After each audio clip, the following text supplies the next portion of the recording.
Shalom jemaat Tuhan, senang sekali kita bisa berjumpa lagi dalam acara Lake of Revival, renungan firman Tuhan yang akan menuntun kita di sepanjang hari ini. Mari kita melihat bagian firman Tuhan yang akan kita renungkan dalam bagian Markus 7 ayat yang ke-15. Markus 7 ayat yang ke-15, apapun dari luar yang masuk ke dalam seseorang tidak dapat menajiskannya. Tetapi apa yang keluar dari seseorang, itulah yang menajiskannya. Perintah Allah atau adat istiadat. Di kitab Markus ini sebelumnya, dari peristiwa Tuhan Yesus menentang adat istiadat, Tuhan Yesus mengadakan mujizat dengan berjalan di atas air dan menenangkan badai. Meskipun pada waktu itu murid-murid belum dapat memahami maksud dari Tuhan Yesus melakukan mujizat itu, tapi Tuhan Yesus kembali melakukan mujizat dengan menyembuhkan orang-orang sakit sesampainya dia di Genesaret. Lalu akhirnya Tuhan Yesus berhadapan dengan orang-orang Farisi dan ahli Taurat yang datang dari Yerusalem ke Galilea untuk menemui Tuhan Yesus. Ketika itu mereka melihat bahwa murid-murid dari Tuhan Yesus akan makan. Tetapi murid-murid dari Tuhan Yesus ini tidak terlebih dahulu mencuci atau membasuh tangan mereka. Sesuatu yang bertentangan dengan yang menjadi kebiasaan dari orang-orang Yahudi pada umumnya. Lalu apa yang akan kita renungkan dari kisah ini? Orang-orang Farisi dan ahli Taurat rupanya mereka datang dengan niat yang tidak baik.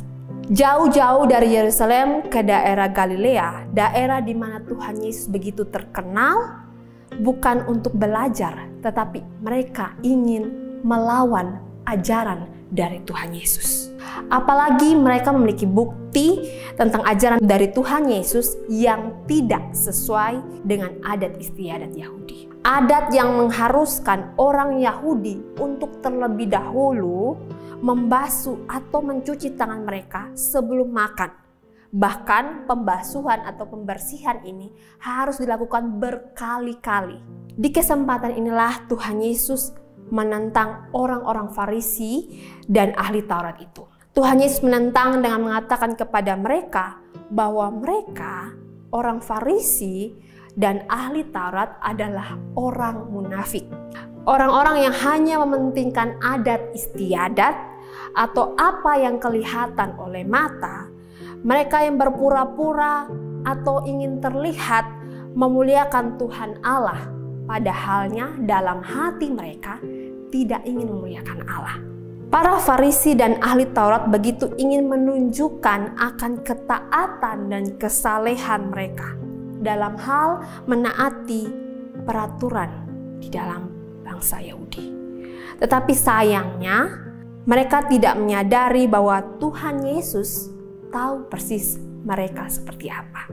Oleh karena itu Tuhan Yesus berkata di ayatnya yang ke-15, apapun dari luar yang masuk ke dalam seseorang tidak dapat menajiskannya.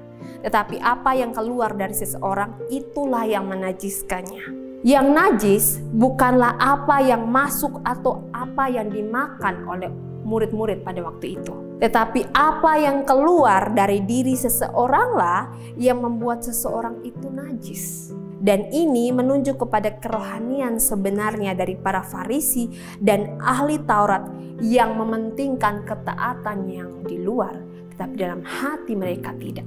Mengapa Tuhan Yesus mengatakan demikian? Karena kebenaran sesungguhnya adalah makanan yang dari luar memang akan keluar, tapi bukan itu yang dimaksud akan menajiskan. Yang dimaksud dengan menajiskan sesungguhnya adalah kejahatan atau dosa yang keluar dari hati, dari pikiran, dari dalam diri seseoranglah yang menajiskan orang itu. Dan ini yang penting. Melalui kesalahan dan dosa dari orang-orang Farisi ini, Tuhan Yesus ingin kita paham bahwa yang lebih penting dibasuh atau dibersihkan bukanlah fisik kita atau apa yang kelihatan, tapi yang penting dibersihkan terlebih dahulu adalah hati.